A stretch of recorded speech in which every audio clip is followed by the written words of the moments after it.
오늘은 사랑 유혹을 만나다라는 제목으로 우리 지난주에 이어서 말씀을 전하도록 하겠습니다. 오늘 본문은 마귀가 예수님을 시험하는 장면이죠. 자, 첫 번째 유혹을 우리가 한번 살펴보겠습니다. 3절에 보시면 시험하는 자가 예수께 나와서 첫 번째 시험을 하는데, 네가 만일 하나님의 아들이여든 명하여 이 돌들로 떡덩이가 되게 하라. 이 시험은 어떤 시험이냐 하면 현실의 문제에 집중하라는 그런 시험입니다. 현실의 문제에 집중해봐. 이게 마귀의 속삭임이죠. 자, 지금 현실은 어떻습니까? 2절에 보시니까 40일 금식기도 한 직후예요. 그러니까 지금 이 현실의 문제는 배고픔의 문제거든요.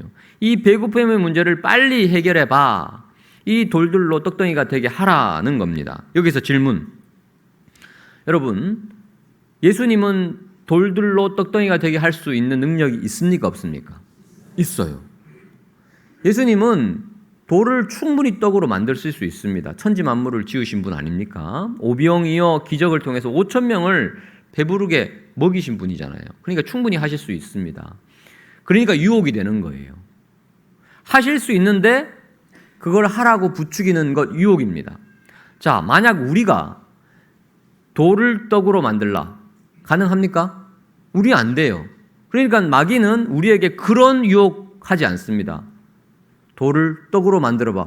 못 만드니까 이게 유혹 자체가 성립되지 않는 겁니다. 그렇다면 마귀는 우리에게 어떻게 유혹할까요? 우리가 할 수 있는 영역에 무언가가 있어요. 우리의 시간으로, 우리의 물질로, 우리의 에너지로 우리가 조금만 힘쓰면, 조금만 무언가를 작동하면 이루어질 수 있는 게 있어요. 문제가 해결될 수 있는 거 있어요. 그거 해결하는 거예요. 그리고 그 해결하는데 모든 집중을 쏟으라는 겁니다. 그게 최우선이 되어야 된다라고 유혹을 하는 겁니다. 자, 예수님이 이 마귀의 유혹에 어떻게 대응하시죠? 4절입니다. 예수께서 대답하여 이르시되 기록되었으되 사람이 떡으로만 살 것이 아니요. 뭘로 살라고요? 하나님의 입으로부터 나오는 모든 말씀으로 살 것이라. 자, 여러분 표현을 잘 보셔야 돼요. 사람이 살려면 떡이 필요합니까? 안 합니까? 필요해요. 지금 예수님이 그걸 무시하는 게 아닙니다. 인정하세요.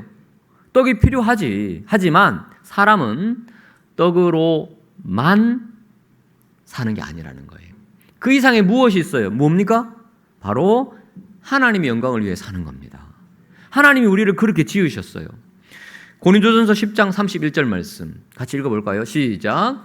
그런즉 너희가 먹든지 마시든지 무엇을 하든지 다 하나님의 영광을 위하여 하라. 아멘. 우리가 먹습니다. 살려면 또 마셔야 됩니다. 또 이것저것을 합니다. 하지만 그것이 인생의 궁극적인 목적이 아니라 무엇이 목적이 되어야 한다고요? 하나님의 영광을 드러내는 것. 그것이 바로 우리의 삶, 가장 가치 있는 인생의 목적이어야 한다고 말합니다. 빌립보서 1장 20절도 동일하게 얘기합니다. 살든지 죽든지, 살 수도 있고 죽을 수도 있지만 그것보다 더 중요한 가치가 무엇입니까? 내 몸에서 그리스도가 존귀하게 되는 것. 한 번 사는 인생 그냥 사는 게 아니라 주님을 위해서, 주님의 영광을 위해서 사는 것이 가장 가치 있고 가장 복된 인생이라고 얘기합니다. 자, 여기서 또 질문. 목사님, 그래도 먹고 살아야 하지 않습니까? 맞습니다. 먹고 살아야죠. 생존의 문제 중요합니다. 현실의 문제를 해결하는 것 중요합니다. 떡이 중요하다는 거예요. 우리 주님도 아십니다. 하지만 떡보다 더 중요한 것은 무엇이냐? 떡을 주시는 분입니다. 떡보다 더 중요한 것은 떡을 주시는 분이라는 거예요. 현실의 문제에 집중하기보다 현실의 문제를 해결해 주시는 분에게 더 집중하라는 거예요. 그래서 하나님의 말씀을 붙잡고 살라는 겁니다. 현실의 문제는 그러면 누가 책임져 주십니까? 네, 떡을 주시는 분이 책임져 주신다는 거예요. 지난주 말씀 신명기 8장 우리가 살펴봤습니다. 신명기 8장 2절에 보시면 자, 이 유혹이 광야에서 벌어지고 있죠. 자, 광야. 왜 우리 인생을 광야로 주님께서 내모신다고 하셨죠? 3절. 너를 낮추시며 너를 줄이게 하시고 또 너도 알지 못하며 내 조상들도 알지 못하던 무엇을? 만나를. 만나는 그냥 인간이 만든 떡이 아니에요. 하나님이 만들어주신 생명의 양식이에요. 이 세상에 없는 거예요. 그 놀라운 은혜, 만나로 40년 동안 하루도 빠짐없이 먹이셨다는 거예요. 그렇기 때문에 사람이 떡으로만 사는 것이 아니요 여호와의 입에서 나오는 모든 말씀으로 사는 줄을 네가 알게 하려고 40년 동안 광야 생활을 하게 하셨다는 거예요. 여러분, 지나온 인생 한번 돌이켜 보십시오. 내가 아둥바둥 열심히 살아서 먹고 마시고 입고 여기까지 온 것 같지만 가만히 보시면요, 하나님의 은혜로 여기까지 온 줄 믿습니다. 한 해를 한번 뒤돌아보십시오. 6개월 하나님의 은혜로 우리가 여기까지 온 거예요. 하나님이 우리를 먹이셨고 하나님이 우리를 입히셨어요. 광야 같은 인생이지만 하나님이 우리를 인도하셨다는 거예요. 하나님이 우리의 현실의 문제를 잘 아시고 그 문제를 다 해결해 주셨는데, 자, 그렇다면 우리는요, 광야에서 구름 기둥과 불 기둥 따라가야죠. 하나님 말씀 붙잡고 가야죠. 떡을 주시는 하나님께 집중을 하면 떡은 하나님이 책임져 주신다. 이것이 광야 40년의 교훈이었다는 겁니다. 저 안에 사랑하는 성도 여러분, 떡이 아니라 떡을 주신 분에게 집중하시기를 축복합니다. 현실의 문제에 봉착했을 때 그 문제를 내 힘으로, 내 지혜로, 내 능력으로, 내 재능으로, 내 어떤 에너지로, 내 힘 어떤 가지고 있는 자원으로 해결하는 것이 아니라 그건 주님께 맡기고 우리는 더욱 주님 말씀대로 살아가는 은혜가 있기를 축복합니다. 두 번째 유혹이 있습니다. 바로 사람들에게 인정받아야 해라는 마귀의 유혹입니다. 자, 5절을 보시면 마귀가 예수님을 어디로 데려가죠? 거룩한 성으로 데려가죠. 거룩한 성. 여기 예루살렘 성전입니다. 성전 꼭대기에서 지금 유혹이 벌어지고 있어요. 여러분, 성전은요 가장 거룩한 곳 아닌가요? 예배하는 곳이잖아요. 마귀의 시험은 장소를 가리지가 않습니다. 지금 술집에서 유혹하는 게 아니고 도박장에서 유혹하는 게 아니고 거룩한 성전에서 지금 유혹하고 있어요. 자, 그렇다면 우리가 지금 예배하는 이 시간, 마귀가 우리가 유혹할 수 있을까요? 없을까요? 있어요. 교회 오는 길, 그리고 은혜 받고 집으로 돌아가는 길, 마귀가 유혹할 수 있을까요? 없을까요? 있어요. 마귀의 유혹은 장소를 불문합니다. 가리지 않아요. 시시로때때로 공격합니다. 예배하는 이 1시간 동안도 말씀을 들을 때 집중하지 못하게 합니다. 주차장에서, 주방에서, 성가대에서 봉사할 때 마귀가 또 우리를 유혹합니다. 목장 식구들이 그냥 농담 한마디 딱 했는데 별 생각 없이 한 말인데 그 말이 가슴에 꽉 박혀가지고 이게 시험거리가 되는 경우가 있다는 거예요. 자, 여러분, 이게 마귀가 뒤에서 조정을 하는데 진짜 아무것도 아닌 것 같지만 우리의 감정선을 건드려요. 유혹하는 거예요. 그러니까 장소 불문, 충분히 유혹할 수 있는 장소가 아니라 가장 거룩한 곳, 은혜 받는 그곳에서도 마귀는 출몰해서 유혹할 수 있다는 겁니다. 자, 이 성전 꼭대기에서 어떻게 유혹합니까? 6절 보십시오. 여기서 뛰어내려라. 그러면 하나님께서 사자들을 보내서, 천사들을 보내서 네가 땅에 떨어지는 순간, 그냥 떨어지면 죽으니까 떨어지는 순간 발이 돌에 부딪히지 않도록 딱 잡게 해주실 거야. 얼마나 멋있습니까? 여러분, 성전 위에서 딱 서 있는 순간 사람들이 그 모습도 멋있지잖아요. 박수. 그런데 딱 떨어지는데 그냥 안 떨어지고 공중제비 3번, 트리플 악셀, 그리고 떨어지기 직전에 천사들이 와서 딱, 여러분, 사람들이요 그냥 박수, 환호. 예수님 너무 멋져요. 아, 우리 예수님 따를래요. 진짜 최고. 수많은 팬덤이 생성되는 거죠. 그러면 쉽게 메시아로 인정되고 또 하나님의 사역 잘 감당할 수 있지 않습니까? 이때 예수님께서 뭐라고 말씀하시죠? 7절 주 너의 하나님을 시험하지 마라. 이거 하나님 시험하는 거라는 거예요. 마귀의 제안에 얼마든지 예수님은 멋지게 뛰어내릴 수 있었지만 그 길을 선택하지 않습니다. 사람들이 인정하고 따르고, 이거는 마귀가 지금 명예욕, 과시욕, 인정욕구를 건드리고 있는 거거든요. 쇼를 하라는 거거든요. 근데 나는 그렇게 사람들로부터 인정받을 필요 없다라고 말씀하십니다. 왜냐하면 우리 지난주 살펴봤던 것처럼 이미 예수님은 하늘로부터 음성을 들었어요. 너는 내 사랑하는 아들이요 내 기뻐하는 자라. 이미 하나님이 나를 인정하시기 때문에 이제 하나님께서 예수님께 맡긴 사명은 뭡니까? 그냥 그 길을, 십자가의 길을 묵묵히 걸어가는 거예요. 사람들이 인정받지 못해도, 사람들이 환호하지 않아도 박수가 뭡니까? 조롱하잖아요. 침뱉잖아요. 그 십자가, 그 낮은 길 뚜벅뚜벅 걸어가고 가장 처참한 십자가 형틀에서 죽으십니다. 사람들이 네가 하나님의 아들이면 그 자리에서 내려와 봐라 그랬어요. 내려오면 얼마나 멋있습니까? 인정하겠죠. 그런데 사람들의 인정, 세상의 인정, 그거 필요치 않은 거예요. 하나님 인정하시면 되는 거예요. 그리고 하나님이 원하시는 그 길 그냥 순종하는 게 더 중요하거든요. 이게 하나님의 뜻이니까, 하나님 제가 뛰어내릴 테니까 딱 받아주셔야 돼요. 제가 짜놓은 그 각본 가운데서 하나님 한치의 오차도 없이 응답해 주셔야 돼요 라고 내 주장을 관찰하는 것이 아니라, 주님 볼품 없지만, 무시당하지만 정말 주님이 원하신다면 제가 그 길 가겠습니다. 주님이 아시면, 주님이 인정하시면 그것으로 충분합니다 라고 그 십자가의 길을 묵묵히 걸어갔던 분이 바로 예수님이라는 거예요. 저 안에 사랑하는 성도 여러분, 내가 유명해지고 내가 칭찬받고 내가 인정받고 내가 부자가 되고 내가 성공하고 내가 출세하면 하나님 영광 받으십니까? 네, 그럴 수 있습니다. 하나님이 그런 방법 사용하실 수 있습니다. 그렇게 영광 받으시는 경우도 꽤 있습니다.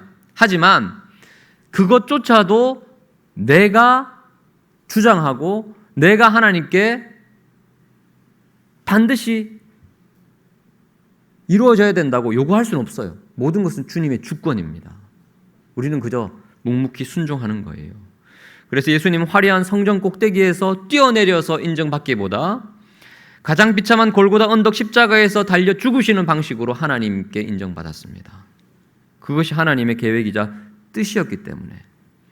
자, 그랬더니 어떻게 됩니까? 빌립보서 2장 8절을 보시면 자기를 낮추고 죽기까지 복종하셨더니, 하나님께 인정받기 위해서 복종하셨더니, 십자가에 죽으셨더니 어떻게 됩니까? 결국에는 사람들이 알아요. 하나님이 그를 지극히 높여 모든 이름 위에 뛰어난 이름을 주신 줄 믿습니다. 베들레헴에 다윗이 양떼를 쳤어요. 시골에서 아무도 인정해 주지 않습니다. 아버지도 인정 안 하고요. 형들도 인정 안 했어요. 하지만 하나님이 맡겨주신 양떼니까 거기서 수금을 타면서 여호와는 나의 목자신 내게 부족함이 없으리라 노래 부르면서 그냥 묵묵히 그 양떼를 칩니다. 그냥 하나님과 그 시골에서 그냥 동행하는 거예요. 아무도 몰랐어요. 근데 때가 되니까 어떻게 됩니까? 사울이 악령 때문에 힘들어하잖아요. 그래서 부하들에게 수금을 잘 타는 사람 한번 추천해봐. 근데 사람들이 누구를 추천합니까? 베들레헴에 있는 그 다윗이라는 소년이 있는데 그 사람이 수금을 잘 탑니다. 그 사람이 참 믿음도 좋다라는 소문이 있었습니다. 그래서 갑자기 중앙으로 진출해요. 왕궁으로 와요. 베들레헴 그 시골에서. 그리고 또 때가 되니까 골리앗 앞에 서게 됩니다. 양떼를 지키던 그 심정으로 이스라엘 백성들을 그냥 지켰어요. 그랬더니 하나님께서 그를 왕으로 결국 사용하시더라는 거예요. 하나님의 인정이면 충분합니다. 하나님이 아시면 됩니다. 사람들이 몰라줘도, 사람들이 때론 무시해도, 사람들이 인정하지 않아도 괜찮아요. 하나님이 인정하시면 결국 다 알게 돼요. 마지막 세 번째 유혹은요, 갈망하는 것을 가져야 해라는 유혹입니다. 네가 갈망하는 거 있지? 그거 가져야 돼. 그러면 행복할 거야 라는 유혹입니다. 자, 8절을 보시겠습니다. 장소가 옮겨졌죠. 어디죠? 지극히 높은 산으로 마귀가 예수님을 데리고 갑니다. 성전 꼭대기보다 더 높아요. 왜 여기로 데리고 왔느냐? 여기서 천하 만국과 그 영광이 전부 다 내려다 보이기 때문에. 자, 9절 보십시오. 만일 나에게 엎드려 경배하면 이 모든 것을 너에게 주리라. 여러분, 이 모든 것 안에 여러분들이 원하는 것도 있어요. 여러분 지금 뭘 원하죠? 여러분 갖고 싶은 거 있잖아요, 지금. 여러분 성취하고 싶은 거 있죠. 여러분이 오르고 싶은 자리 있죠. 여러분의 버킷리스트가 있잖아요. 이거 가지면, 이거 성취하면, 이 꿈 이루면 행복할 것 같은, 더 이상 소원이 없을 것 같은 그 무엇 있잖아요. 그게 지금 이 모든 것에 있어요. 이게 조건, 나에게 절하면. 이게 무슨 말이냐 하면, 사람은요, 내가 바라는 그 무언가를 향해서 지금 경배하고 있어요. 그것을 향해서 지금 절하고 있어요. 가만히 생각해 보십시오. 내가 소원하고 내가 이루고 싶고 내가 쟁취하고 싶고 내가 소유하고 싶은 그 무엇을 향해서 우리는 지금 경배하고 있는 거예요. 하나님이 인간을 그렇게 만들었습니다. 하나님을 경배하도록 만들었는데 인간의 죄로 인해서 하나님과 우리 사이가 딱 단절되는 순간 어떻게 됩니까? 뭔가를 갈망하고 원하고 예배하고 경배하려는 이 본성은 남아있어요. 그러니까 어떻게 됩니까? 하나님 외에 다른 것을 경배하는 거예요. 그래서 그것을 경배하고 추구하고 갈망하고 그래서 결국 얻으면 행복해질 것 같은 거예요. 그런데 절대로 그렇지 않습니다. 어떤 분들은 내가 바라는 그것이 돈일 수 있고 어떤 분들은 안정적인 직장일 수도 있습니다. 건강일 수도 있고 아름다움일 수도 있고 시험 합격일 수도 있고 자녀의 입학이나 취업이나 결혼일 수 있습니다. 이 세상을 살기 위해서 이 모든 것 다 필요합니다. 유용합니다. 하지만 그것이 경배의 대상은 되어서는 안 됩니다. 경배의 대상은 누굽니까? 하나님이에요. 자, 우리 예수님께서 10절에 이렇게 말씀하십니다. 사탄아 물러가라. 주 너의 하나님께 경배하고 다만 그를 섬기라. 마귀는 우리에게 속입니다. 네가 그것을 열렬히 추구하고 경배하고 노력하고 준비하고 얻고자 애쓰면 그거 얻을 수 있어. 그러면 너 행복해질 거야. 지금보다 나아질 거야. 거짓말이에요. 그거 얻는다고 해서 행복하지 않습니다. 잠깐 행복할 수 있을지 모르겠지만 또 다른 그 무언가를 우리는 또 추구하게 돼요. 우리의 경배의 대상은 오직 한 분, 바로 하나님이어야 할 줄 믿습니다.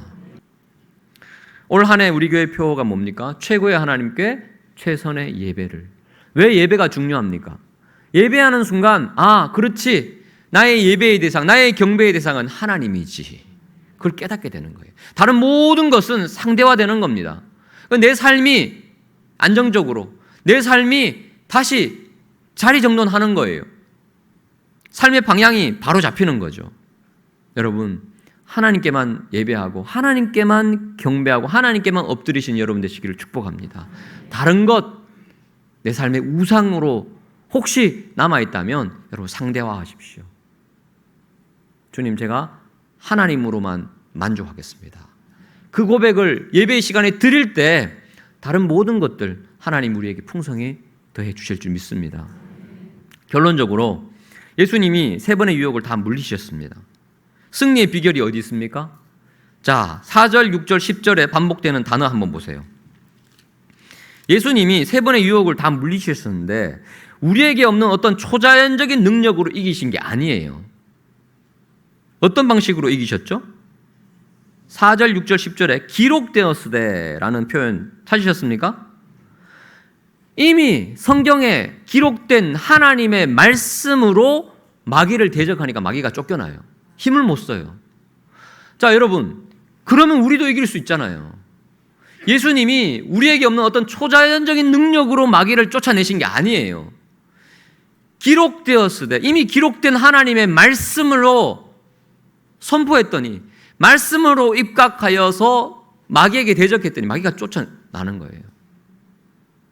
지난주일에 제가 4장 1절 말씀을 강조했습니다. 예수께서 성령에 이끌리셨기 때문에 광야에서 승리하셨다. 성령에 이끌리신다는 말은 어떤 의미입니까? 말씀에 이끌린다는 뜻입니다. 에베소서 5장 18절과 골로새서 3장 16절을 같이 한번 보세요. 자, 바울이 옥중서신이라고 해서 감옥에서, 로마 감옥에서 에베소서, 빌립보서, 골로새서, 빌레몬서 4개 서신서를 씁니다. 이게 옥중서신이에요. 그래서 각각 교회마다 편지를 보내요. 그러니까 같은 자리에서 동일한 생각으로 각 교회의 상황이 조금씩 다르기 때문에 쓴 편지인데, 그러니까 같이 보면은 유익이 있어요. 에베소서 5장 18절은 성령으로 충만함을 받으라. 그러면 시와 찬송과 신령한 노래로 서로 잘 화답할 수 있다. 그런데 골로새서 3장 16절에는 그리스도의 말씀이 너희 속에 풍성히 거해야 된다. 그러면 시와 찬송과 신령한 노래를 부르며 감사하게 된다. 자, 여러분, 거의 비슷합니다. 근데 뭐가 달라요? 성령 충만과 말씀 충만. 그러니까 이 두 표현은 동일선상에서 우리가 이해해야 돼요. 여러분, 성령 충만이 뭐예요? 성령 충만. 성령 충만한 분들의 특징이 뭐죠? 여러분, 오해하시면 안 돼요. 성령 충만한 분, 할렐루야, 성령 받아라, 뭐 이런 분들이 있어요. 이거 아닙니다. 이거 목이 아프네요. 여러분, 성령 충만한 것은요, 말씀이 충만한 거예요. 내 속에 말씀이 가득한 삶이에요. 큐티한 말씀, 주일 예배 때 들은 말씀 늘 묵상하고, 우리가 다음 달부터 이제 큐티회에 제가 주말에는 말씀 암송 코너를 제가 넣었어요. 한 주에 한 번은 중요한 말씀 암송하자. 지금 예수님이 말씀 암송하신 거예요. 그러니까 순간순간 마귀가 유혹할 때 암송한 말씀을 딱 말씀을 하시는데 마귀가 힘을 못 쓰는 거예요. 우리 속에 말씀이 충만할 때 어떠한 시험이 와도 우리는 그 말씀으로 마귀를 물리칠 수 있을 줄 믿습니다. 말씀 충만한 우리 창일교회 됩시다. 에베소서 6장 11절을 보시면 마귀의 간궤를 능히 대적해야 된다는 거예요. 아주 간사한 계획. 근데 대적하기 위해서 하나님의 전신갑주를 입는데 구원의 투구, 의의 흉배, 진리의 허리띠, 믿음의 방패, 평안의 신발 다 얘기하다가 이거 다 뭡니까? 방어용 장비예요. 근데 공격용 무기가 딱 하나 있어요. 마지막 17절에 뭐죠? 성령의 검 곧 하나님의 말씀. 성령 충만한 사람은 어떤 사람입니까? 하나님의 말씀, 이게 성령의 검, 최고의 공격이 최선의 방어예요.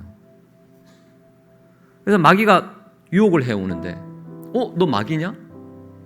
하고 말씀의 검을 허리에서 칼집에서 쫙 빼요. 근데 평소에 말씀을 안 봤어요.